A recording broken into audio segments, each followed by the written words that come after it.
Imagine a world where the family you were born into, well, it basically determined your whole destiny. Or where these huge, long-standing systems of power could just crumble almost overnight with a single decree. Yeah, and that wasn't some fantasy novel setting. It was the lived reality for countless people across the globe. Welcome to the deep dive. Today, we're plunging into some really fascinating transformations, specifically looking at social hierarchies during a truly pivotal era in history. Exactly. We've got a collection of really compelling historical examples lined up. They shed light on everything from how states grappled with, diverse populations within their borders Right. to the sometimes dramatic rise and occasionally the fall of powerful elite groups. And our goal here really is to try and uncover the fundamental forces that either kept these structures solid or, well, completely reshaped them. Yeah. So if you've ever been curious about how societies organize themselves and, why those arrangements seem to be constantly shifting, you've definitely come to the right place. We'll be digging into some surprising connections, trying to offer clarity without hopefully getting too bogged down in the tiny details. Yeah, the aim is that by the end of our time together, you'll have a much richer understanding of these dynamics of historical social change. Okay, let's dive right in then. Our first big area is how different states responded to having, well, a mix of ethnic groups. And the approach is varied, dramatically. Yeah, that's what's so interesting, isn't it? The sheer range of strategies they used, from Yeah. like outright expulsion. Two forms of what you might call maybe conditional acceptance. Yeah. Yeah, we see this spectrum pretty clearly in several key moments in history. Okay, let's kick off with the story of the Jewish population, particularly in Spain and Portugal. So by 1492, Spain completes the Reconquista. Right, that centuries-long push by Christian kingdoms to reclaim Iberia from Muslim rulers. Exactly. And once they achieved that sort of Christian dominance, their focus turned inward, didn't it, towards their Jewish population? hmm The concern, or at least the stated concern, was that even Jews who had converted to Christianity might, be influenced back if practicing Jews remained. So the solution was expulsion. Pretty abrupt. Very abrupt. And it wasn't just Spain. Many of those expelled Jews initially sought refuge next door in Portugal. Only to face a similar fate. Pretty much, yeah, shortly after. This time it was triggered by a new marriage alliance between the Portuguese and Spanish royal families. Wow. It really underscores how these high-level political deals could just drastically change life for entire communities on the ground. Absolutely. And it highlights how estates perceive self-interest, whether that's defined by religious uniformity or maybe economic pragmatism, can just reshape its whole demographic makeup. With consequences we're probably still unpacking today. But here's where the story takes a fascinating turn, because while Iberia is pushing people out. The Ottoman Empire, under Sultan Mehmed II, essentially puts out a welcome mat. Right. Tell us about that. Well, Mehmed II heard about these expulsions and, frankly, saw an opportunity. He actively invited the displaced Jewish communities into the Ottoman Empire. Yeah, they went. Many did, yes. And they went on to make really significant contributions. Some achieved prominence in the Ottoman court, others boosted the economy, enriched the culture. It's a really powerful contrast in state policy. It really is. It paints this picture of the Ottomans as maybe a relative haven of tolerance for the time. But you use the word relative there, and our sources emphasize that too. It wasn't complete equality, was it? No, not at all. That's a crucial point. This tolerance was relative. Non-Muslims, including Jews and Christians, were still subject to the jizya tax, Okay. and they often faced restrictions on, say, where they could live within cities. So while it was arguably more pluralistic than parts of Europe at the time, It still operated within a clear hierarchy. precisely, it wasn't about erasing differences, but managing them within an established Ottoman framework. Driven partly by pragmatism, recognizing the skills these groups brought. Got it. Okay, let's shift focus eastward now to King China. Now, this was a dynasty established by the Manchus, who weren't ethnically Han Chinese. So a different kind of diversity challenge, maybe. A very different dynamic, yes. The king, being founded by this outside group, put policies in place that deliberately separated the Manchu rulers from the majority Han population. How did they do that? I mean, they adopted some Chinese traditions, right? Like Confucianism, the exams. They did, yes. They used existing structures like the civil service examination system, but crucially, the very highest, most powerful positions within the government bureaucracy. Reserved for Manchus. Exclusively. Han Chinese were effectively barred from reaching those top levels of power, a clear strategy to maintain control. And then there was the hair issue, the Q hairstyle. Ah, yes, the queue. This was mandatory for Han Chinese men. They had to adopt the Manchu hairstyle, shaving the front of the head and wearing the rest in a long braid. That sounds deeply symbolic. Immensely. It served as this constant, visible symbol of Manchu domination. And for many Han Chinese, it was seen as a deep humiliation, a daily reminder of who was in charge. So, quite restrictive policies there, really focused on maintaining that separation and dominance of the ruling group. Very much so. Okay, so we've seen expulsion, restriction. Let's look at another approach now, tolerance. Specifically in the Mughal Empire under Akbar the Great. This sounds like a real contrast. Akbar's reign really does stand out. He seems to have genuinely aimed for a more inclusive empire, showing notable tolerance towards the various ethnic and especially religious minorities within his vast realm. What did that look like in practice? Well, for one thing, he famously abolished the jizya tax, that tax on non-Muslims, at least for a significant period during his rule. Though it's worth noting, it was later brought back by his successors. Still, abolishing it at all is significant. Anything else? Yes, perhaps even more striking, he actually provided state funding for the construction of religious buildings for different faiths. We're talking churches, Hindu temples, alongside mosques. Wow, actively funding other religions' places of worship. That's pretty remarkable for the era. It really is. It suggests a very different philosophy of governance compared to, say, the king or contemporary Spain. What do we think motivated him? Was it purely ideology, or was there pragmatism involved there too? Likely a mix of both. Historians often point to Akbar's desire to unify this incredibly diverse empire, Yeah. fostering goodwill, incorporating different groups into the administration that could certainly help reduce conflict and build a more stable state. Makes sense.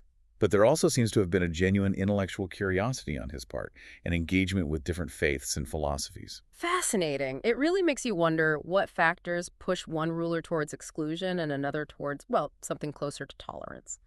Okay, let's pivot slightly and look at the status of women, specifically within the Ottoman Empire. Our sources suggest it wasn't a simple, uniform picture. No, absolutely not. That's critical to understand. A woman's status in the Ottoman Empire could vary hugely depending on her social class, her wealth, even where she lived, city versus countryside. So let's start at the top. What about elite women? Right. Elite women, especially those within the Sultan's imperial household, the harem, could wield considerable political influence, particularly during that period known as the Sultanate of Women. The Sultanate of Women. Yes, roughly spanning the late 16th and 17th centuries, where mothers and wives of sultans exerted significant power, advising rulers, influencing appointments, even playing roles in succession politics. Real power behind the throne in some cases. Okay, so you had these potentially very powerful women operating at the very heart of the empire. But what about, the average woman, lower classes, rural areas? For the vast majority of women, life was much more constrained by prevailing patriarchal norms.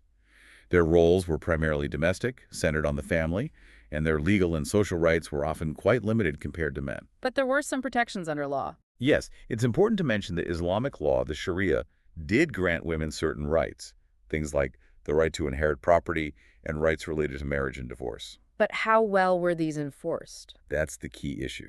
The practical application of these rights was often inconsistent. It could be heavily influenced by local customs, interpretations, and crucially, the authority of male guardians, fathers, husbands, brothers. So it's a complex picture. Some legal protections on paper, but often limited in practice for most women, while a tiny elite could access significant informal power. Right, a very mixed reality depending on who you were and where you were. Okay, we've covered how states dealt with diversity. Let's shift gears to our next major theme, the rise of completely new elites. This feels tied into the age of exploration, doesn't it? European maritime empires, global trade. Precisely. That expansion across the oceans and the explosion in global trade created entirely new avenues for people to accumulate wealth and gain influence. And this led to the emergence of new political elites in various parts of the world. And a prime example you mentioned is the Spanish casta system in the Americas. Yes, the Casa system is a particularly stark and illuminating example of this. So let's unpack that. What's interesting is that our source mentions that relatively few traditional Spanish nobles, the aristocracy from back home, actually made the journey to the Americas, especially early on. Exactly. That created something of a power vacuum. And who stepped into it? The conquistadors. The conquerors themselves. Right. These men, often not from the highest nobility in Spain, spearheaded the conquests. and became incredibly powerful figures in the New World. They essentially built a new social hierarchy almost from scratch. And this hierarchy, the casta system, was based on. It was rigidly based on race and heredity. At the very top were the Peninsulares people born in Spain, pure European descent. They held the highest positions in government and the church. Okay, top tier. Then who? Below them were the Creoles, or Criollos. Yeah. These were people of pure Spanish descent but born in the Americas.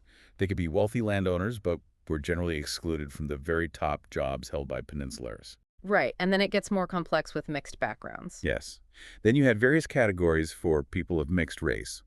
Mestizos, typically Spanish and indigenous ancestry, mulattoes, Spanish and African ancestry. Their social standing and rights were lower than Creoles. And at the bottom. Below them were the indigenous populations, whose own complex social structures were often ignored or dismantled, and at the very bottom were enslaved Africans and their descendants. It sounds like social engineering on a massive scale, imposing this rigid, race-based structure. It absolutely was. And importantly, it took the incredible cultural complexity that already existed among indigenous populations across the Americas and essentially flattened it, imposing the standards and categories defined by a very small Spanish elite. What are some of the long-term echoes of a system like that? Does it still cast a shadow? Oh, absolutely. Although the formal caste system was dismantled after independence movements, its legacy of ingrained racial hierarchy and inequality has profoundly shaped Latin American societies. Issues of access to resources, political power, social mobility, even cultural identity. Many scholars argue these are still deeply influenced by the structures established during the colonial era. Powerful example of how these global shifts could create entirely new and often deeply unequal social structures. Okay, so if new elites were rising, that implies that some existing elites might have been facing challenges, right? Losing ground, perhaps. That's the other side of the coin, exactly.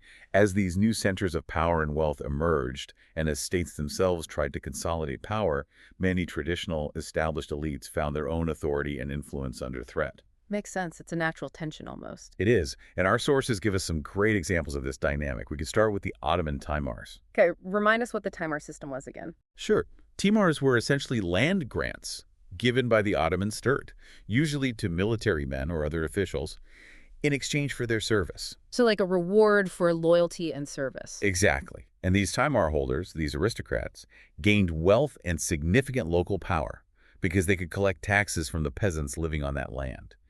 They became a really significant power block within the empire. But that changed. It did, particularly from the 16th century onwards. Ottoman sultans started to increasingly take back direct control of these Timars. They didn't necessarily kick the aristocrats off the land entirely, but they often converted the Timars into tax farms. Tax farms? What does that mean? Basically, the right to collect taxes from that land was auctioned off, often to the highest bidder, and the revenue went directly to the central state treasury, rather than primarily enriching the local Timar holder. So the Sultan gets the money directly, cutting out the middleman, so to speak. Precisely. It was a way for the central state to capture more revenue. But the consequence for those traditional Ottoman elites, the Timar holders, was a significant loss of both wealth and, crucially, their independent power base. Their land wasn't quite theirs in the same way anymore. A clear challenge to their established status, then. Okay, what about Russia? We hear about the boyars. Yes, the boyars. They were the traditional hereditary aristocratic landowning class in Russia. For centuries, they held significant administrative power and influence, often advising the Tsar. But then Peter the Great came along. Exactly. Peter the Great, beginning in the late 17th century, was absolutely driven to modernize Russia and consolidate power in his own hands. He wanted absolutism. And the boyars were in the way. They were seen as an obstacle to that centralized absolute authority. Their traditional power and privileges clashed with Peter's vision. So he took deliberate steps to diminish their influence. What kind of steps? This sounds quite confrontational. It was. He fundamentally changed the system. For instance, he eventually abolished the hereditary rank or title of boyar altogether. Just got rid of the title. Pretty much. And perhaps more importantly, he implemented something called the table of ranks.